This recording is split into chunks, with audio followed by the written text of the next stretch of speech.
After graduation, Toriro found work as a teacher in a rural school. Each weekend she traveled with her baby tied to her back and groceries in her arms, walking 14 kilometers after the bus ride. Sweat clung to her skin, but she pressed on. David rarely came. "This is too much," he complained once, eyeing the heavy tins of baby milk. "You go.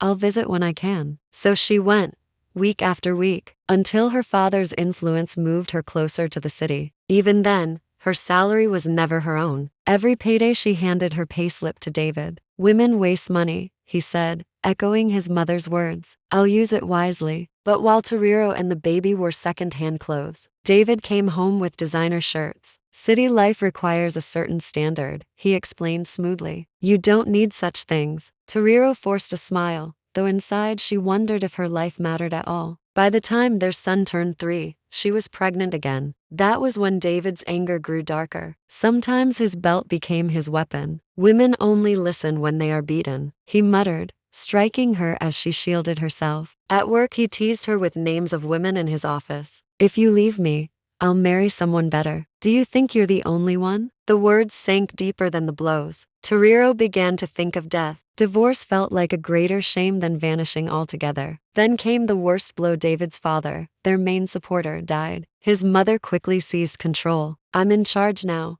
she told Toriro coldly. "If you cannot listen, you will go back to your family." Something shifted in Toriro that day. For the first time, she stood tall. "If you touch me again, David," she said one evening, eyes blazing, "I will fight you back." David sneered, but her voice unsettled him. Not long after, during a bitter quarrel, he spat out the truth.